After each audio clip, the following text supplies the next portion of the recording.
Regardez, regardez ce que Smirgol a trouvé.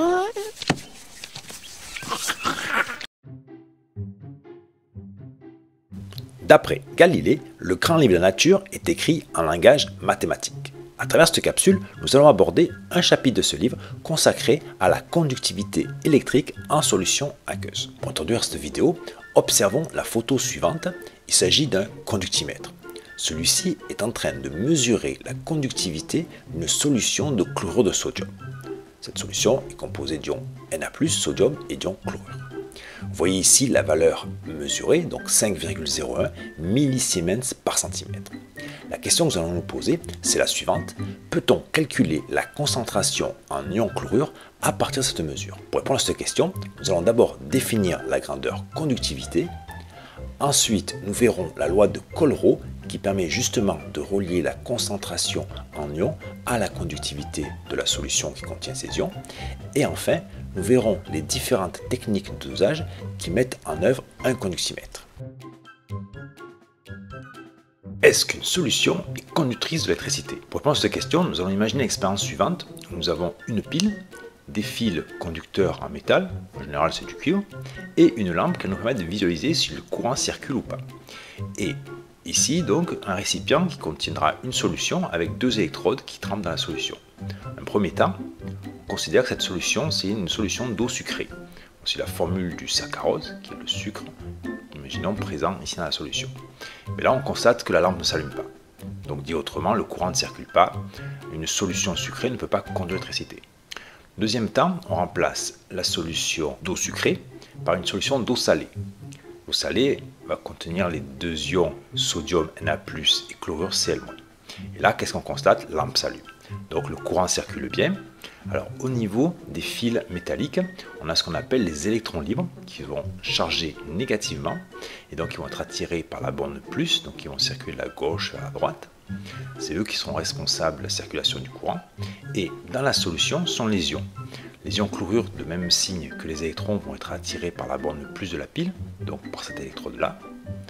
Tandis que les ions sodium, de charge positive, eux vont être attirés par la borne moins de la pile, donc par cette électrode ici. Donc en conclusion, on peut dire que pour être conductrice, une solution doit contenir des ions, et c'est eux qui vont être les porteurs de charge. Quelle grandeur caractérise le fait qu'une solution conduise plus ou moins l'électricité? Il s'agit de la conductance, notée grand G, et dont l'unité est le Siemens, noté grand S. La conductance, c'est l'inverse de la résistance. La résistance, pour rappeler l'électricité, on note grand R, et son symbole, c'est le ohm. Alors, la résistance, on l'utilise en électricité pour caractériser le fait qu'un conducteur s'oppose au passage du courant. Plus un conducteur a une résistance élevée, plus on aura du mal à le faire parcourir par une intensité élevée. Inversement, la conductance va caractériser le fait qu'une solution laisse passer le courant. Plus la conductance sera élevée, plus la solution pourra transporter le courant électrique. Par définition, G c'est égal à 1 sur R, avec R en ohm, G en Siemens. Alors maintenant, on va voir comment on peut mesurer la conductance. Voici un exemple de schéma qui nous permettrait de mesurer la conductance de la solution. Avec ici deux électrodes en cuivre reliés à un générateur. Alors ce n'est pas un générateur continu, vous voyez, c'est un GBF. GBF signifie générateur basse fréquence. Donc par exemple, si la fréquence est de 500 Hz, donc pourquoi est-ce qu'on est obligé d'utiliser une tension alternative? Imaginons qu'on ait mis une tension continue. Donc la borne plus qui est ici, on aurait vu les ions de charge négative s'agglutiner contre cette plaque et les ions de charge positive s'agglutiner au niveau de l'électrode ici relié à la borne moins. Ainsi, au bout de quelques instants, le courant ne circulerait plus puisque toutes les charges seraient positionnées. Donc on est obligé d'utiliser une alimentation variable avec une certaine fréquence. Ensuite, vous voyez qu'ici qu'on a deux multimètres. Un monté en série, on permet de mesurer l'intensité qui va traverser la solution. Et ici, le voltmètre va permettre de mesurer la tension au bord des électrodes. J'ai plus qu'à appliquer la formule. Alors, vous vous rappelez l'électricité, la résistance, d'après la loi d'Ohm, c'est U sur I. Donc là, comme moi je veux calculer la conductance, en fait, je vais faire I sur U, l'inverse de la résistance.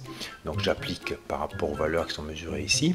Donc 80 mA converti en ampères, ça fait 90-3 ampères, divisé par les caltovolts mesurés ici. Donc on obtient 20-3 Siemens. Donc on peut dire que la conductance de la solution est de 20 millisiemens. Quels paramètres influencent la conductance? Alors on va distinguer deux types de paramètres. D'abord les paramètres qui dépendent du montage. Donc là, je vous ferai apparaître le montage qui a permis de mesurer la conductance, avec ici les deux électrodes caractérisées par leur surface qui va être immergée et la longueur L qui sépare les deux électrodes. Donc ainsi, ça définit, vous voyez ici, le volume de la solution qui est étudiée. Le premier paramètre, justement, ça va être la surface de ces plaques. Et vous imaginez très bien que si j'augmente cette surface-là, la conductance va augmenter. Parce qu'en fait, je vais mettre à contribution un plus grand nombre d'ions. Le deuxième paramètre, c'est la distance qui sépare les deux plaques. En fait, je vais raisonner à l'envers. Je vais me poser la question, imaginons que je rapproche les deux plaques. En fait, là, je vais mettre à contribution moins d'ions, mais l'influence des plaques sur la solution sera plus importante, donc la conductance va augmenter. Le deuxième type de paramètre, c'est la nature de la solution. Elle va être caractérisée par la conductivité que l'on notera sigma. En lien avec la conductance, si la conductivité est grande, forcément la conductance sera grande. À partir de ce qu'on vient de voir là, je peux établir cette relation. C'est-à-dire que la conductance, je peux dire que c'est proportionnel à la conductivité, à la surface des électrodes et inversement proportionnel à la distance qui sépare les deux électrodes. Pour là, on peut se poser la question, quelle est l'unité de sigma, la conductivité? Pour ça, je fais apparaître les unités des grandeurs qui apparaissent ici dans la relation. S, ce serait en mètres carrés, L en mètres, G en siemens. Donc vous voyez, si j'isole sigma, ça me fait G fois L qui divise S, donc siemens fois mètre divisé par mètre carré, donc ça nous fait des siemens par mètre, ou siemens fois mètre moins 1. Donc pour conclure, ce qu'on peut dire, c'est que la conductivité, notée sigma, caractérise la solution d'un point de vue électrique, mais indépendamment du montage. Quels paramètres influencent la conductivité? Pour répondre à cette question, je vais m'appuyer sur ce schéma qui représente une solution aqueuse de chlorure de sodium avec en rouge les ions positifs, donc les cations, Na+, et en vert les anions, les ions chlorure. Le premier paramètre qui va influencer la conductivité, il s'agit bien évidemment de la concentration en ions. Alors juste là, une petite remarque, vous voyez les unités, on ne retrouve pas l'unité classique qu'on utilise en chimie qui est la mole par litre, mais on va utiliser la mole par mètre cube. Pourquoi? Parce qu'on va utiliser des relations qui vont faire intervenir des grandeurs physiques. Et on est obligé d'utiliser l'unité légale de la distance, qui en physique est le mètre, et qui a donc pour conséquence que l'unité légale du volume sera le mètre cube. Ce qui est logique, c'est que plus la concentration sera élevée, plus la conductivité sera grande. Le deuxième paramètre, ça va être la nature des ions. Et cette nature des ions va être caractérisée par une grandeur qu'on appelle la conductivité molaire ionique, qui sera notée par la lettre Y, lambda. Plus cette grandeur sera grande, plus la conductivité sera élevée. Donc voilà la relation qui relie la conductivité à ces deux paramètres. On va faire cette opération, donc le produit de la conductivité molaire ionique par la concentration, pour chaque type d'ion. Ici on a deux types d'ions, donc on répète deux fois cette opération-là. La formule générale, qu'on appelle la loi de Colrau, ce serait ainsi: la conductivité, c'est la somme des produits lambda, la conductivité molaire ionique, fois la concentration. On va se poser la question, quelle est l'unité de la conductivité molaire ionique? Donc on va la déduire des unités de la conductivité et la concentration. Je les fais apparaître ici. Donc vous voyez, si j'isole lambda par rapport aux unités, c'est le rapport des unités de sigma, donc siemens par mètre, divisé par mol fois mètre moins 3. Donc les mètres moins 3 vont passer au numérateur, fois moins 1, ça va faire mètre carré. Donc les unités de la conductivité molaire ionique seront siemens fois mètre carré fois mol moins 1. Quels sont les paramètres qui influencent la conductivité molaire ionique? En fait, on va en avoir deux. Le premier, c'est la charge des ions. En fait, plus un ion sera chargé, plus sa conductivité molaire ionique sera grande. Je vous donne un exemple. La conductivité molaire du plomb, Pb2+, est égale à 13,9 et c'est supérieur à la conductivité molaire ionique de Ag+, qui a une seule charge positive. Plus la charge de l'ion est élevée, plus lambda sera grande. Le deuxième paramètre, il s'agit de la mobilité des ions. Est-ce qu'un ion va pouvoir plus ou moins se déplacer dans la solution aqueuse lorsqu'il est soumis à un champ électrique? Je vous donne un autre exemple. Donc la conductivité molaire de H3O+, est égale à 35, elle est beaucoup plus grande que celle de Na+. Donc là, il y a la même charge pour les deux ions, et c'est l'ion oxonium qui sera beaucoup plus mobile que l'ion Na+. Alors a priori, cette mobilité, on pourrait la rattacher à la taille des ions. Or, l'ion oxonium est plus volumineux que l'ion sodium. Donc ce n'est pas un paramètre qui permet d'expliquer pourquoi l'ion oxonium est plus mobile que l'ion sodium. Comme on vient de le voir, il va falloir faire attention aux unités. En effet, je vais vous rappeler ici les unités du système international, notées SI. Donc pour la conductivité, c'est Siemens par mètre. Pour la conductivité molaire ionique, Siemens fois mètre carré par mol. Pour la concentration, mol par mètre cube. Maintenant, je vais vous préciser les unités utilisées. Notamment, vous voyez ici, l'affichage du conductimètre nous indique la conductivité en millisiemens par centimètre. On va convertir les millisiemens par centimètre en siemens par mètre. Première étape, je vais convertir les centimètres moins 1 en mètre moins 1. Alors, si j'avais eu ici centimètre et mètre, j'aurais pu dire que 1 centimètre, c'est 0,01 mètre.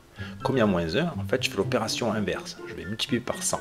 C'est pour ça que 1 millisiemens par centimètre, c'est 100 millisiemens par mètre. Ensuite, si je veux le convertir en siemens, comme ici j'ai des millisiemens, je vais tout diviser par 1000, donc ça va me faire 0,1 siemens par mètre. Maintenant, je vous fais apparaître ici un tableau avec différentes conductivités molaires ioniques. Et vous voyez qu'au lieu d'être exprimé en siemens fois mètre carré par mol, c'est des millisiemens, donc là c'est facile. Si je les convertis en Siemens, il suffit juste de diviser par 1000, donc j'obtiens bien 0,001 Siemens fois mètre carré divisé par mol. Maintenant pour la conductivité, donc comme on l'a vu juste avant, l'unité pratique en chimie c'est le mol par litre, et donc 1 mol par litre, on peut dire que c'est 1000 mols par mètre cube.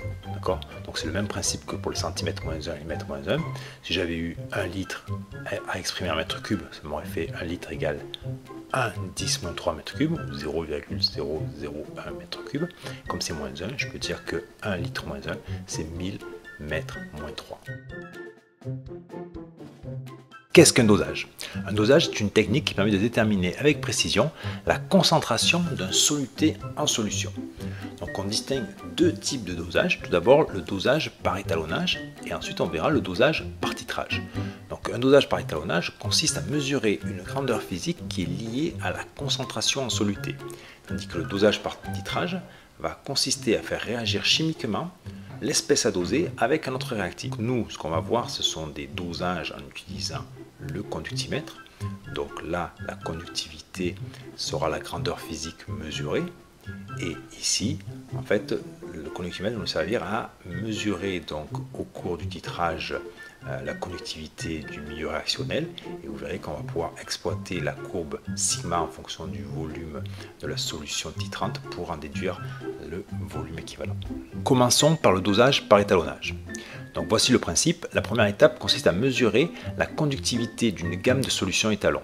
Donc imaginons qu'on ait ces 4 solutions-là comme solution étalon avec des concentrations bien connues. On mesure leur conductivité respective et ensuite on va tracer et modéliser la courbe de la conductivité en fonction de la concentration. Donc voici ce que l'on obtient. Donc là vous avez le modèle. Donc ici en ordonnée, donc on a bien la conductivité et en abscisse la concentration. Donc le modèle ici avec le coefficient R carré. Ensuite, on mesure la conductivité de la solution à doser. Imaginons que je trouve 0,80 millisiemens par centimètre.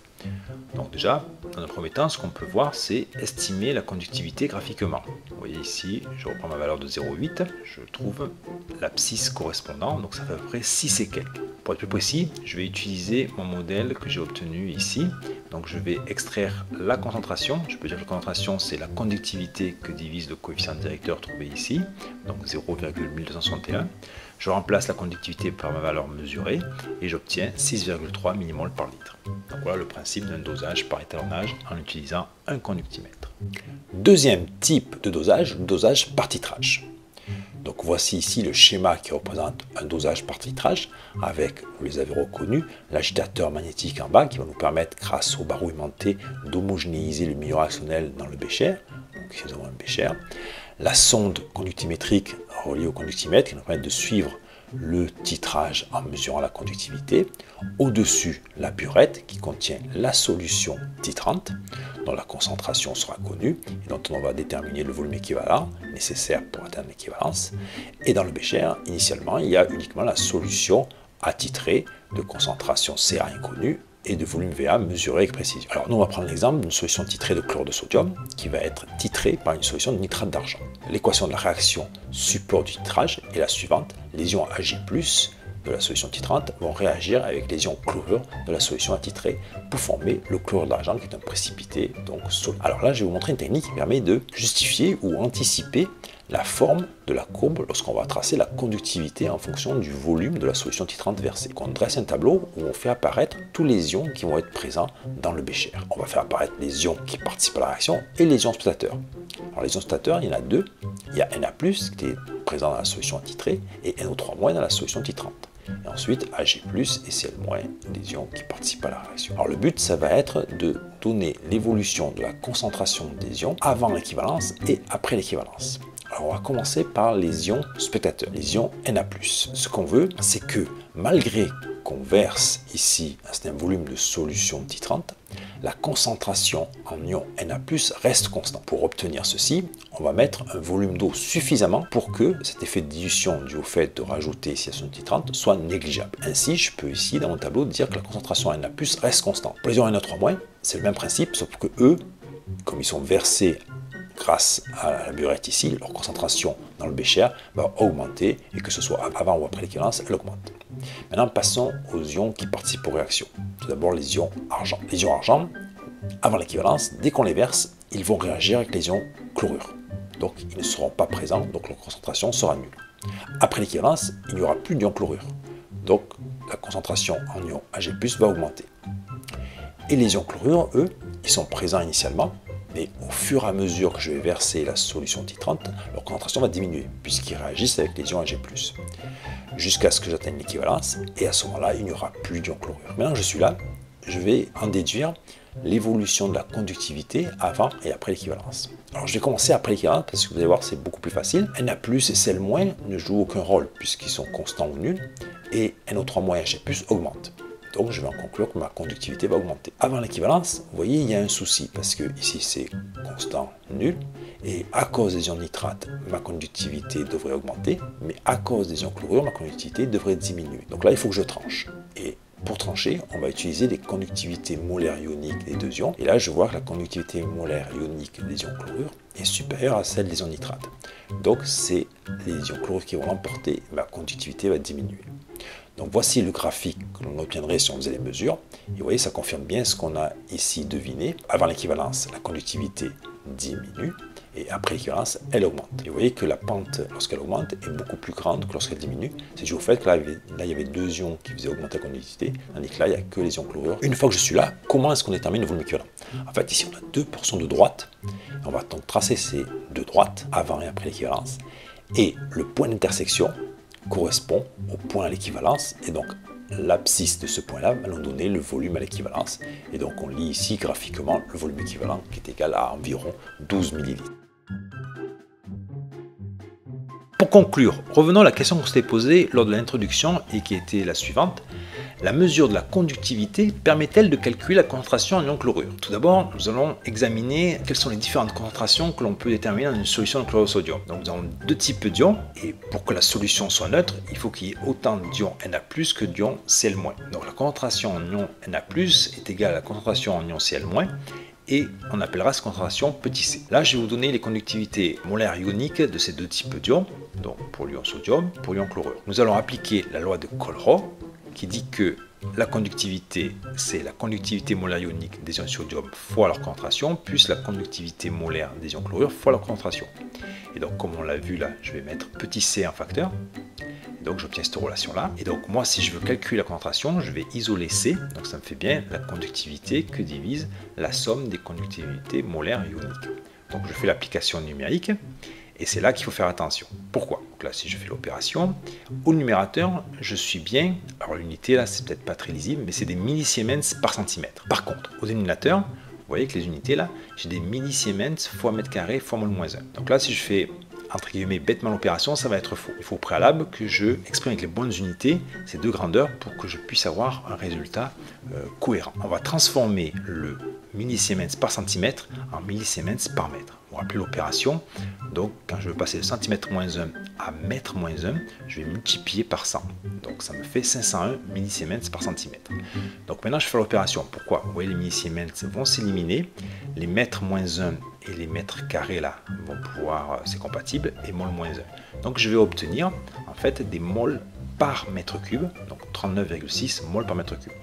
Là, il ne me reste plus qu'à convertir ça en mol par litre, c'est plus parlant pour nous en chimie. Et alors, si j'ai 39,6 mol dans un mètre cube, et bien dans un litre, j'en aurai 1000 fois moins. Donc là, il faut diviser par 1000, et donc on obtient 0,0396 mol par litre. Si je voulais vraiment déterminer la concentration en ion chlorure là-dedans, il aurait été préférable de faire un dosage, soit par étalonnage, soit par titrage, pour avoir plus de précision. Je vous remercie pour votre écoute, et je vous souhaite bon vent les scientifiques. Allez, va-t'en et ne reviens jamais.